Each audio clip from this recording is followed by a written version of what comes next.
नमस्कार, मैं हूँ प्रेम कुमार। एक बार फिर आपका स्वागत है एक राजनीतिक विमर्श में, जो उस दिन की खास खबरों को लेकर हम हर दिन किया करते हैं। आज जो खबर चर्चा में है, उन खबरों को मिलाकर पहले तो उन खबरों के बारे में बात करें। वो खबर कौन-सी है जो आज चर्चा में रही? आप टेलीविज़न चैनल्स आपने जब कभी भी खोला, तो पाया सुशांत सिंह राजपूत।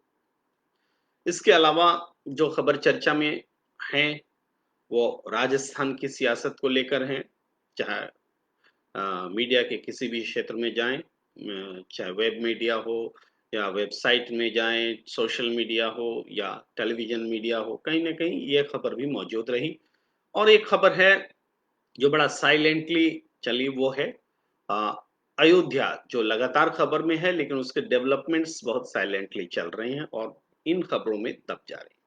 तो इन खबरों को लेकर हमने एक कॉमन पॉइंट, एक कॉमन बात देखी कि इश्यूज, चाहे अयोध्या हो, चाहे सीएसआर हो, अ, सुशांत सुशांत सिंह राजपूत में लिखना चाह रहा था, एसएसआर बोलिए, हैं। तो वो सुशांत सिंह राजपूत हो या फिर अ, राजस्थान हो, इन तीनों में एक बात बहुत कॉमन है। एक बात कॉमन क्या है? वो है कि कोई थर्ड पार्टी है, थर्ड पर्सन है, कोई एक है, जो कि इन तीनों खबरों को, इन तीनों घटनाओं को नियंत्रित कर रहा है। यानी जो पार्टिसिपेंट हैं, पार्टिसिपेंट्स के अलावा कोई है, जो इन खबरों को कंट्रोल कर रहा है। अब वो कैसे, मैं इस बात पर आऊँगा।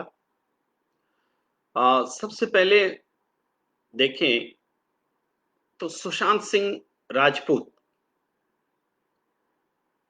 ये एक सिने स्टार, जिनकी अ, जिनकी मौत हुई, जो हमसे जुदा हो गए और ऐसी परिस्थिति में हुए जिसको लेकर के आज इतने दिन हो गए, 3 हफ्ते से ज़्यादा का वक़्त हो गया।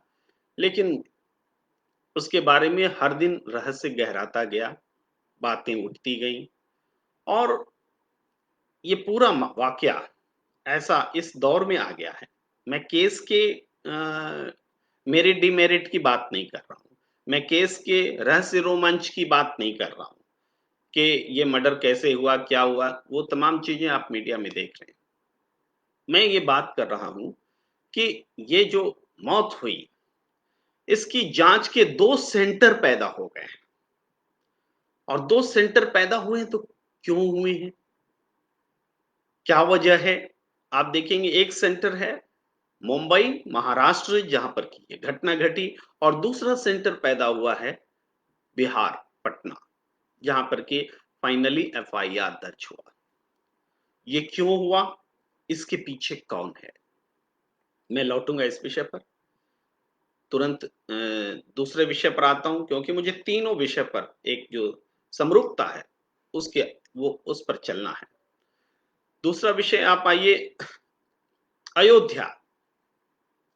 अयोध्या में राम मंदिर शिलान्यास का वक़्त मुकर्रर हो चुका है, तारीख तय हो चुकी है और मुहूर्त से लेके तमाम जो भी आपत्तियाँ आई हैं, इन सब के बावजूद ये तय है कि 5 अगस्त को ये शिलान्यास का अवसर होगा। अब इसमें देखिए, 5 प्रमुख लोग मंच पर होंगे, यह तय हो गया है। 5 प्रमुख लोग मंच पर होंगे। प्रश्न ये है कि ये 5 प्रमुख लोग कौन हैं? कौन लोग इसको तय कर रहा है? और क्या है? इसमें कौन-सी तीसरी शक्ति है, जिसकी मैं बात कर रहा हूँ? देखिए, इन 5 लोगों में प्रधानमंत्री नरेंद्र मोदी जी हैं, मुख्यमंत्री उत्तर प्रदेश के योगी आदित्यनाथ जी हैं, राज्यपाल उत्तर प्रदेश की आनंदीबेन जी हैं, राम तीर्थ ट्रस्ट के जो प्रमुख हैं, वो हैं, और आपको पांचवा नाम जो है वो चौंकाएगा। पांचवा नाम जो है मोहन भागवत जी का है। मोहन भागवत जी क्या हैं? आरएसएस प्रमुख हैं। संजय कुमार गुप्ता जी ने आ, मुझे लिखा है, very hard work sir, very nice. उन्होंने सराहना की है। मैं तमाम लोगों से ये आग्रह करूंगा कि वो अपने प्रश्न, अपनी वो विचार, वो बात रखें ताकि मैं इस विमर्श में शरीक कर सकूं और ये थोड़ा सा पैसिव हो और एग्रेसिव नहीं, पैसिव पेस वाला पेस मैं कह रहा हूँ, पेस आए इसमें और मजा आए आपको इंटरेक्ट होने में, बात करने में। तो मैं ये जो कह रहा हूं कि अयोध्या में मोहन भागवत का प्रवेश होता है पांचवें व्यक्ति के रूप में। वो न राज्यपाल है, न मुख्यमंत्री है, न अयोध्या से जुड़े जो ट्रस्ट हैं उससे है, न प्रधानमंत्री। वो क्या है? कैसे उनकी वो पांचवें व्यक्ति की मौजूदगी तय हो रही है? कौन तय कर रहा है? फिर मैं इस प्रश्न को यहीं छोड़ता हूं और फिर तीसरे इश्यू पर आता हूं, राजस्थान। राजस्थान में आप देखेंगे कि नया डेवलपमेंट यह है कि अशोक गहलोत ने अपने तमाम विधायकों को जैसलमेर शिफ्ट किया है। और वजह क्या है? तो फेयरमाउंट होटल में नीरसता हो गई थी, लंबा समय हो गया था, तो अब वो जैसलमेर जा रहे हैं और शिफ्ट कर रहे हैं, शिफ्ट हो चुके हैं। इसकी आवश्यकता पड़ रही है। सरकार सरकार बचानी, उनका कहना है कि हमारे लिए सरकार बचाना महत्वपूर्ण हो गया है क्योंकि गृह मंत्री अमित शाह जी सरकार गिराने पर तुले हुए हैं। ये उनका वचन है। तो एक कोरोना काल एक ऐसा वक्त जिसमें सरकार को वर्क करने की बहुत ज्यादा जरूरत थी, है और बनी रहेगी। ऐसे वक्त में सर, सरकार का एक धड़ा 19 विधायकों वाला सचिन पायलट के साथ दिल्ली में बैठा हुआ है। वो बीजेपी के नेताओं से मुलाकात कर रहा है। बीजेपी शासित प्रदेश में उन्हें मेहमानी मिली हुई है। और दूसरा जो बड़ा धड़ा है, जो बहुमत है अब तक, वो जैसलमेर में शिफ्ट हो रहा है। देखने में तो ये लग रहा है कि सारा दोष सरकार का है, अशोक गहलोत सरकार का। लेकिन इस घटना के पीछे कौन है वजह? कौन है जो राजस्थान में ऐसी परिस्थिति पैदा कर रहा है कि कोरोना काल में गवर्नेंस पर ध्यान न देकर के गवर्नमेंट को बचाने पर ध्यान देने की राजनीति हो या गवर्नमेंट को गिराने की राजनीति? तो ये जो गवर्नमेंट को गिराने वाली ताकतें हैं, जो कोरोना काल नहीं देख रही हैं, राजनीति की क्रूरता की पराकाष्ठा है, जिसने विवश कर दिया है एक सरकार को कि वो सरकार चलाने के बजाय सरकार बचाने पर ध्यान दे। ये कौन लोग हैं? मैं सबके लिए एक कॉमन कॉमन पॉइंट मानता हूं, कॉमन धुरी मानता हूं। वही धुरी इन तीनों समस्या में कॉमन रूप से दिख रही है। तीनों को मैं समस्या मान रहा हूं, जो कि बहुत जिसके जो हो सकता है किसी मायने में समस्या किसी को नजर नहीं आती, लेकिन मेरी नजर में समस्या है। अगर सुशांत सिंह राजपूत के केस में, जो कि सारे मुद्दों पर हावी होकर मीडिया में छाया हुआ है, सुशांत सिंह राजपूत, उनकी मौत की जांच, अगर वो हत्या है या आत्महत्या के लिए उकसावा है, तो उसके लिए जिम्मेदार लोगों को कानून के दायरे में लाना एक आपराधिक केस का मोटो होना चाहिए, मकसद होना चाहिए, और पुलिस को इस काम में लगना चाहिए। पुलिस में अगर कमी है, खामी है, तो उन सवालों को भी उठाए जाने की जरूरत है। सीबीआई जांच की मांग है, हालांकि सुप्रीम कोर्ट ने खारिज कर दिया है, लेकिन अगर जरूरत लगती है तो लोग दूसरी बार तीसरी बार भी इस मांग की को बढ़ा सकते हैं और मांग की जानी चाहिए।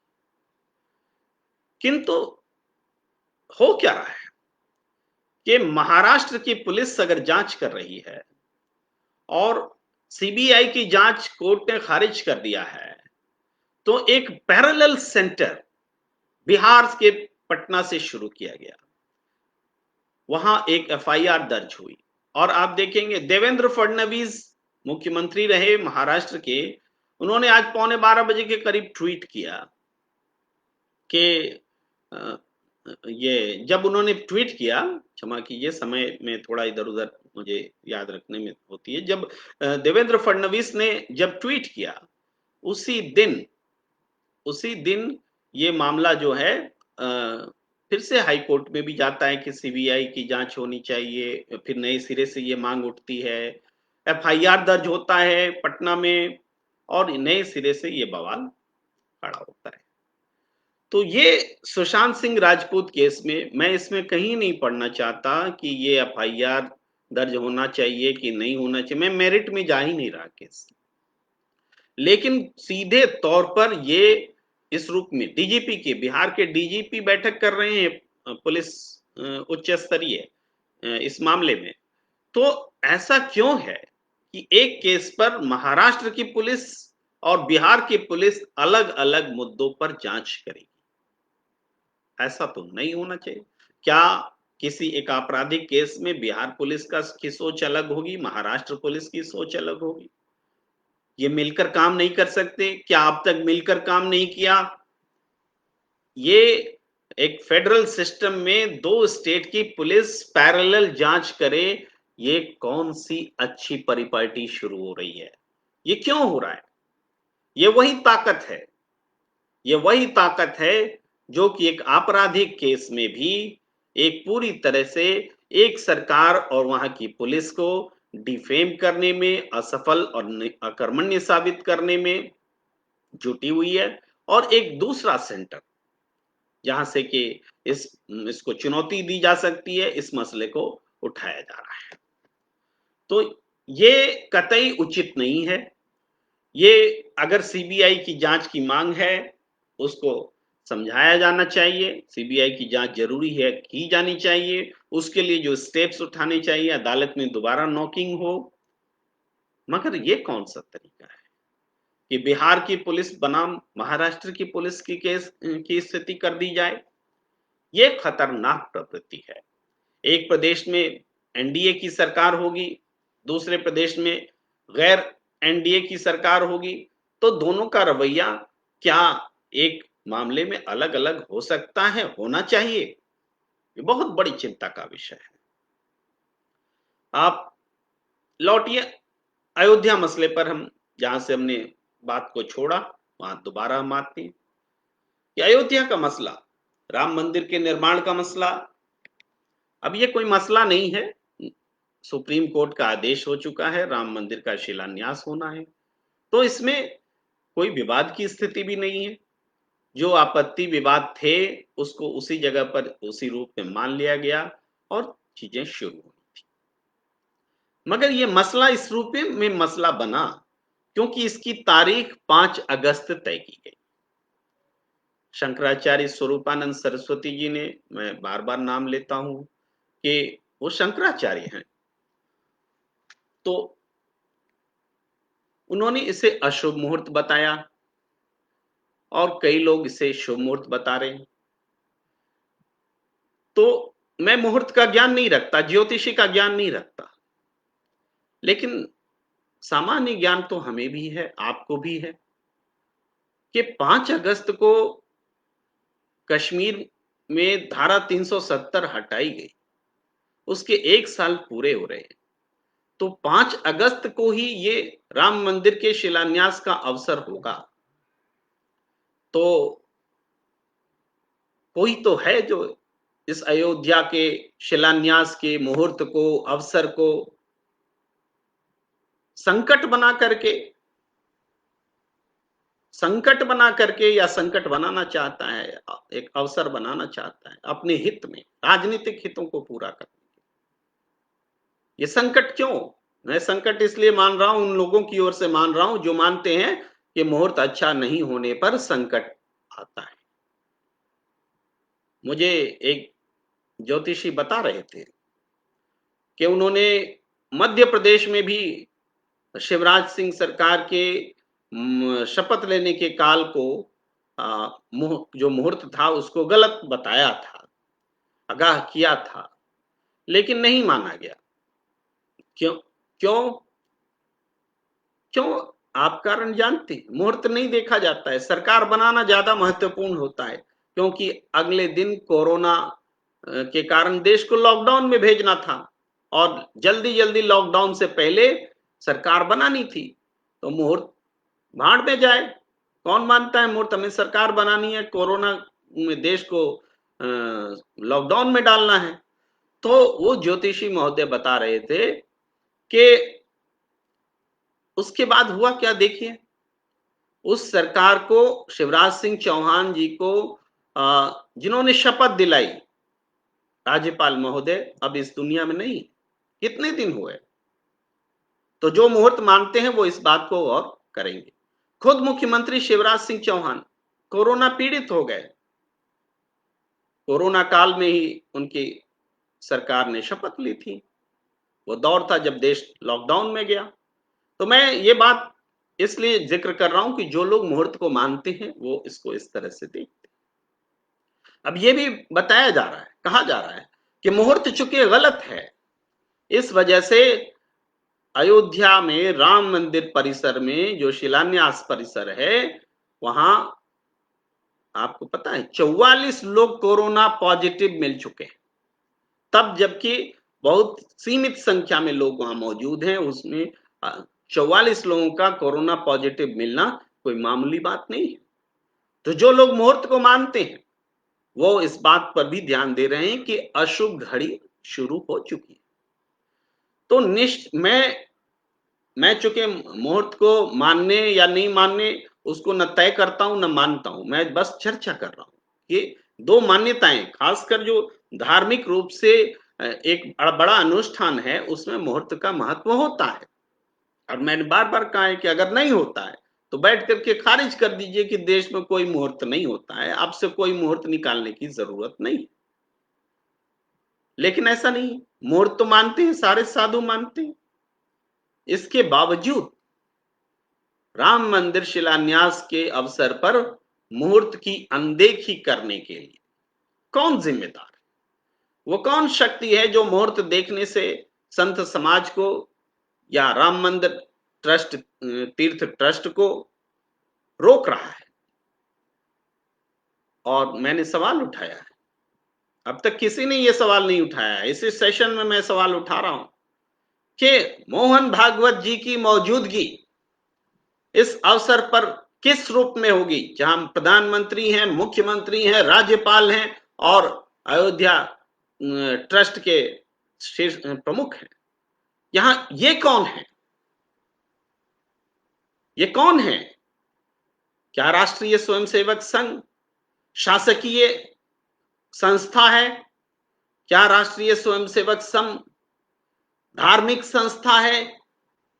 किस हक से मोहन भागवत को राम मंदिर शिलान्यास के अवसर पर पांचवें व्यक्ति के रूप में नामित किया जा रहा है, निमंत्रित किया जा रहा है? 200 लोगों की मौजूदगी होगी कोरोना काल में। ये गृह मंत्रालय के गाइडलाइन को फॉलो करने के लिए ऐसा किया जा रहा है, वेलकम है। मगर इस इवेंट का दर्जा क्या है? क्या ये राजकीय है? क्या ये शासकीय है? क्या ये 15 अगस्त गणतंत्र दिवस है, स्वतंत्रता दिवस है, गणतंत्र दिवस है, 15 अगस्त है, 26 जनवरी है? क्या है? बाबा साहब अंबेडकर का जन्म दिवस है कि नेहरू की जयंती है, बाल दिवस है, शिक्षक दिवस है? ये क्या है? तो आपको जवाब नहीं मिलेगा, एक चुप्पी मिलेगी, एक खामोशी मिलेगी। और ये खामोशी खतरनाक है। जवाब होना चाहिए। अगर ये शासकीय दिवस नहीं है, अगर ये राष्ट्रीय महत्व का दिवस नहीं है, तो फिर आप इसे शासकीय जो संस्थान हैं, मीडिया के, प्रसारण के, दूरदर्शन के, इन चीजों का इस्तेमाल आपको नहीं करना चाहिए। अगर ये धार्मिक अनुष्ठान है तो धर्म के स्तर पर जितना आप कर सकते हैं कीजिए, खर्च कीजिए। आप जगह जगह स्क्रीन लगाइए, देश भर में स्क्रीन लगाइए। ये उस ट्रस्ट का काम होना चाहिए और उसको करना चाहिए, और देश के लोग इसमें, इस अनुष्ठान में शरीक होंगे। मगर स्क्रीन लगाने में अगर शासकीय खर्च किया जाता है, शासन की ओर से खर्च किया जाता है, तो वो तभी होगा जब ये शासकीय आयोजन होगा। क्या अयोध्या में राम मंदिर शिलान्यास शासकीय आयोजन है? अगर है तो घोषित करने की हिम्मत दिखानी चाहिए। चोरी छिपे काम मत कीजिए, क्योंकि ये राम मंदिर से जुड़ी हुई श्रद्धा का सवाल है। कभी भी भगवान राम ये नहीं चाहेंगे कि उनके निमित्त, उनके नाम पर, उनके लिए कोई भी ऐसा अवसर पैदा हो जिसमें कोई बात छिपाई जाए, जिसमें कोई बात झूठ हो, जिसमें कोई अन्यायपूर्ण कोई बात हो। ऐसा कोई कतई नहीं चाहेंगे। अगर हमारी आस्था, आपकी आस्था ईश्वर में है, तो क्या ईश्वर कोई हमसे गलत काम कराएंगे? हमसे गलत काम, वो अपने नाम पर गलत काम की इच्छा रखेंगे? मेरे ख्याल से ऐसा कतई नहीं होता है, न होना चाहिए। तो इस लिहाज से इस पवित्र अवसर को अगर राजनीतिक अवसर में बदला जा रहा है, अगर शासकीय अनुष्ठान में बदला जा रहा है और उसको छिपाया जा रहा है, तो ये कहीं से भगवान राम की श्रद्धा या उनका आदर नहीं है। ये आंखों में धूल झोंकना है। ऐसा ईश्वर कभी नहीं चाहेंगे कि उनके नाम पर कोई आयोजन हो और गलत हो। तो इस बात की ओर ध्यान दिलाना और समय पर ध्यान दिलाना यह बहुत जरूरी है। आज हम नहीं बोलेंगे तो फिर बाद में बोलेंगे, चुप रहेंगे, हम पर इल्जाम लगेगा। आने वाली पीढ़ियां बोलेंगी कि समूचा राष्ट्र इस गलतियां हो रही थी तो चुपचाप क्यों देख रहा था, क्यों नहीं उसने अपनी बातें सामने रखी। सुभाष चंद्र जी नियमित दर्शक हैं, वो इस डिबेट में जुड़ रहे हैं। नमस्कार आपका, स्वागत आपका, बहुत देर से आप जुड़े। तो मैं इस चर्चा को आगे बढ़ा रहा हूं कि सुशांत सिंह राजपूत का सवाल हो, या अयोध्या का सवाल हो, या फिर राजस्थान की राजनीति का सवाल, इन तीनों मुद्दों पर कोई एक शक्ति इन तीनों मुद्दों को इस रूप में नियंत्रित कर रही है कि हिंदुस्तान सिर्फ दो हिस्से में है, इन मुद्दों के पक्ष में, इन मुद्दों के खिलाफ में। इसके अलावा कोई शक्ति नहीं है। और वो संचालित कर रहे हैं, जो इन मुद्दों को वो संचालित कर रहे हैं जो अपने ढंग से जो ऐसा कर सकते हैं, जिनके पास ऐसा करने की क्षमता है। तो मेरा सवाल सीधा है, साफ है कि हिंदू धर्म किसी राजनीतिक दल के पैदा होने से बहुत पहले की बात है। सनातन धर्म कहें, हिंदू धर्म पर तो जब भी हिंदू धर्म मेरे नाम से मैं उच्चारण करता हूं तो मुझे एक प्रतिक्रिया मेरे मन में होती है, पता नहीं दूसरे लोगों को होती है या नहीं, कि ये हिंदू शब्द तो विदेशी लोगों का दिया हुआ है। विदेशी लोगों ने हिंदुस्तान कहा, हिंदू कहा, और फिर हम लोगों ने हिंदी भाषा उस हिसाब से हिंदी कहा। तो ये शब्द भी दूसरों का दिया हुआ है। ये सनातनी परंपरा जो है, जो वैदिक परंपरा जो है, उससे जुड़ा हुआ जो धर्म हिंदुस्तान में है, उसको रिप्रेजेंट नहीं करता हिंदू शब्द। हिंदू शब्द रिप्रेजेंट नहीं करता। आरएसएस भी कह चुका है कि हिंदू धर्म नहीं, हिंदू संस्कृति है, वगैरह वगैरह। लेकिन जब हिंदू धर्म बोला जाता है तो मेरे मन में यह ख्याल आता है कि यह शब्द तो विदेशियों ने हमें पुकारा था कि जो सिंधु नदी के उस पार है, उनको बोलने नहीं आता था, वो हिंदू बोल गए, वो हिंदुस्तान, वहां रहने वाले हिंदू। तो जो लोग इस धार्मिक परंपरा से जुड़े हैं, उन्हें तो इस पर भी विचार करने की जरूरत है कि खुद को हिंदू बोलना चाहिए कि नहीं बोलना चाहिए। विदेशी जिन शब्दों से मुझे बुलाएं, हम उसी को स्वीकार करें कि हमारी अपनी भी पहचान, हमारा अपना भी नाम हमारे पूर्वजों ने दिया होगा, कि हमारा नाम पश्चिम के लोग रखेंगे, अरब के लोग रखेंगे। ये चिंता करनी चाहिए कि हिंदू हमें बोला जाए कि नहीं बोला जाए। खैर, ये विषय आज का विमर्श का नहीं है, पर मैं एक प्रतिक्रिया जो मन में आती है वो मैं कह रहा हूं। तो ये तीन विषय जिस पर मैंने बात की, ये तीनों विषय में ईमानदारी से सोचने की जरूरत है। देश में महत्वपूर्ण मुद्दे, जिसमें देश कोरोना से जूझ रहा है, सरकार फेल है, हर स्तर पर फेल है। देश बेरोजगारी से जूझ रहा है, सरकार रोजगार देने में फेल है, रोजगार छिन गई है, उस छिनते जाने को वो मूक दर्शक बनकर देखती रही सरकार। और सरकार अर्थव्यवस्था के मामले में इस कोरोना काल को तो छोड़ दीजिए, ये तो एक अवसर था। बहुत पहले समय से लगातार जीडीपी का गिरना जारी था, सरकार बेबस होकर देख रही थी, लेकिन कभी भी इस अर्थव्यवस्था को संभालने का काम नहीं किया गया। और आज इन विषयों पर, इन विषयों को किन विषयों से बदला जा रहा है, वो आप टेलीविजन चैनल और मीडिया देखकर समझ सकते हैं। जो गैर महत्वपूर्ण मुद्दे हैं, जो मुद्दे नहीं उठने चाहिए, एक सरकार को डिस्टेबल करने का अलोकतांत्रिक प्रयास जो हो रहा है वो नहीं होना चाहिए, वो हो रहे हैं। एक हत्या का मामला 2 स्टेट और वहां की पुलिस के बीच संघर्ष के मामले में बदला जा रहा है, नहीं होना चाहिए। एक अयोध्या राम मंदिर का मसला, उसमें 4 लोग शासकीय या प्रबंधकीय राम मंदिर अनुष्ठान के प्रबंधन से जुड़े व्यक्ति हैं, लेकिन 5वां व्यक्ति कौन है, किस आधार पर जुड़ा है, इसका जवाब नहीं दिया जा रहा है। उसकी तारीख ऐसी तय की जा रही है जो राजनीतिक है। लेकिन इन मुद्दों पर सवाल पूछने का ये जो जरूरत है, तो इस जरूरत को समझा जाना चाहिए। हमें ये समझने की जरूरत है कि हमारे मूल मुद्दों पर सरकार का काम उन समस्याओं को सॉल्व करना होना चाहिए जो सबसे बड़ी समस्याएं, सबसे बड़ी समस्या बनकर हमारे सामने पेश हुई। चाहे बॉर्डर की समस्या हो, चाहे आतंकवाद की समस्या हो, बेरोजगारी की समस्या हो, अर्थव्यवस्था की समस्या हो, और दूसरे जो स्थिर रूप से दीर्घकालिक निर्णय लेने की जहां तक जरूरत पड़ती है, चाहे वो स्वास्थ्य समस्या हो, शिक्षा से जुड़ी समस्या हो, इन पर बड़े फैसले लेने की जरूरत होती है और उस पर काम करना होता है। उस पर बहस और बात विचार विमर्श का माहौल बनाना होता है।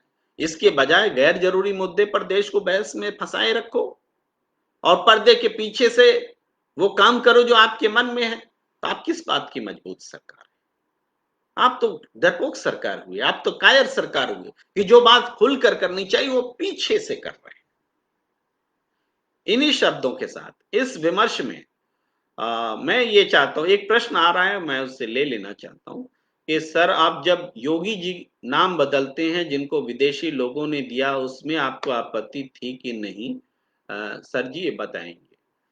देखिए, नाम जो बदला जाता है, ठीक सवाल उठाया, मैं जवाब देता हूं कि नाम बदले जाने का एक कोई मकसद होता है, कोई कारण होता है।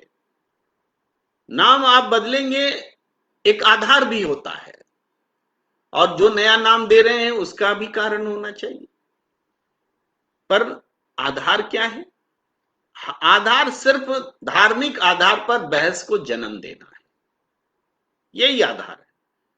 तब इसको हम कैसे मान सकते हैं? कैसे मान सकते हैं? इसका भी ये इस स्थिति को बदलने से आपके सामने बहुत सारे काम करने को हैं, उसमें सबसे बड़ी प्रायोरिटी यही है कि नाम बदलो। नाम बदलना क्या सबसे बड़ी प्रायोरिटी होनी चाहिए? नाम बदलने की तो चर्चा भी नहीं होनी चाहिए। अगर ये बहुत जरूरी है, एडमिनिस्ट्रेटिव लेवल पर, लोकल लेवल पर नाम रखे भी जाते हैं और बदले भी जा सकते हैं। क्या ये शासकीय अवसर होना चाहिए कि मुख्यमंत्री प्रधानमंत्री नाम बदलने का काम, एक शहर का, एक स्टेशन का? इससे गैर जरूरी काम और क्या होगा? इससे बकवास बात और क्या होगी? अगर किसी चीज का नाम बदलना है, वो मेयर के स्तर के लोग बदले, ग्राम पंचायत स्तर के लोग बदले, अगर वो जरूरी स्थानीय लोग समझेंगे बदल देंगे। लेकिन ये पूरे राष्ट्रीय स्तर पर मुद्दा बना करके, राष्ट्रीय स्तर का मुद्दा हमारी अलग है, हमारे जो है वो भूखमरी है, गरीबी है, अरे उस पर राष्ट्रीय बदल दीजिए ना, भूखमरी को बदल दीजिए, गरीबी को बदल दीजिए, ये जो सिचुएशन है इसको बदल दीजिए। तो आप एक सड़क का नाम बदल देंगे, अमुक से अमुक कर देंगे, राष्ट्रीय विमर्श करेंगे। मैं कैसे समर्थन कर सकता हूं? कतई समर्थन नहीं करता, बिल्कुल विरोध करता हूं। और बाकी विषयों पर बात हो चुकी है। मुझे लगता है कि इस विषय को मैं पर्याप्त समय भी आधा घंटा आपका ले चुका हूं, तो मुझे दीजिए इजाजत और मैं आपसे लेता हूं विदा। नमस्कार, फिर हाजिर होंगे नए सवालों के साथ, नए विषय के साथ।